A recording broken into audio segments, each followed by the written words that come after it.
මේ වෙනකොට ඇතැම් ක්‍රීඩකයින් නැවත ශ්‍රී ලංකා ක්‍රිකට් කණ්ඩායම වෙනුවෙන් සලකා නොබැලීමට තරම් මේ ශාරීරික යෝග්‍යතා පරීක්ෂණය වැදගත් වෙනවද? වනිදු හසරංගට විනය පරීක්ෂණයක් ක්‍රියාත්මක කරන්නත් වත්මන් ක්‍රිකට් ආයතනය පියවර ගනිමින් ඉන්නවලු. ප්‍රමෝද්‍ය වික්‍රමසිංහ ඇතුළු නව තේරීම් කමිටුව මේ වසරේ වැඩ බාරගත්තට පස්සේ මේ ශාරීරික යෝග්‍යතා පරීක්ෂණය පිළිබඳ කතා බහ යලි කරලියට ආවා.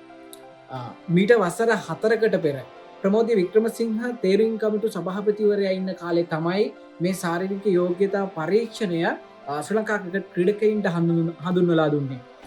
ශ්‍රී ලංකා ක්‍රිකට් ක්‍රීඩකයින් දිගින් දිගටම ආබාධවලට මුහුණ දීම මේකට ප්‍රධාන හේතුවක් වුණා. ඒකට උදාහරණ ඕනවටත් වඩා පසුගිය කාලේ අපිට දක්න ලැබුණා. ඒ නිසාම ක්‍රීඩකයින්ට සති 8ක විශේෂිත ශාරීරික යෝග්‍යතා පරීක්ෂණයක් පවත්වන්නත් වත්මන් තේරීම් කමිටුව ප්‍රමුඛ ශ්‍රී ලංකා ක්‍රිකට් ආයතනය පියවර ගත්තා.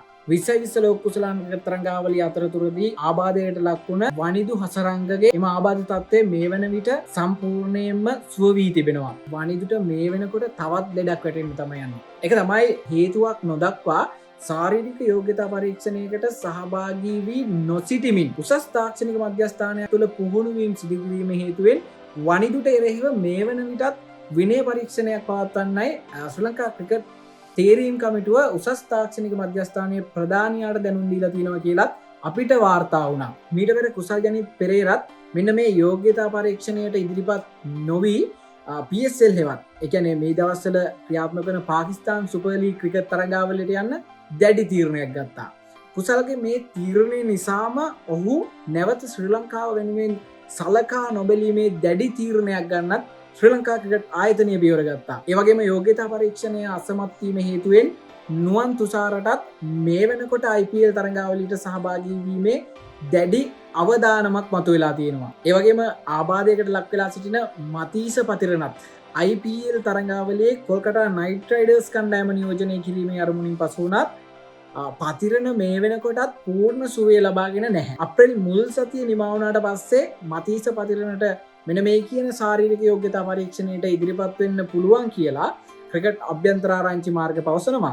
යෝග්‍යතා පරීක්ෂණය පිළිබඳ කතා බහ මේ විදිහට උණුසුම් වෙද්දී හිටපු ක්‍රිකට් ක්‍රීඩක චමින්ද වාස් සිය සමාජ මාධ්‍ය ගිණුම තුළ සටහනක් තියලා මෙන්න මේ වගේ දෙයක් කියලා තිබ්බා. පසුගිය වසර 4ක කාලය තුළ ශ්‍රී ලංකා ක්‍රිකට් ක්‍රීඩාව ජාත්‍යන්තර ක්‍රිකට් ක්‍රීඩාවේ යෝග්‍ය ප්‍රමිතීන් නොසලකා හැරලා තියෙනවා කියලා. ඒ වගේම මම බොහෝ වාරයක් පැවසුවා ක්‍රිකට් ක්‍රීඩාව සම්බන්ධයෙන් යෝග්‍යතාවය අතිශයින් වැදගත් කියලා. ඒ පිළිබඳ කිසිදු සැකයක් නැහැ. නමුත් එය වසර ගණනාවක් තිස්සේ නොසලකා හැරලා IPL තරඟාවලියට පෙර හදිස්සියේම දැඩි ප්‍රමිතීන් ක්‍රියාත්මක කරන්න නොහැකි කියලත් ඔහු සඳහන් කළ තිබ්බා.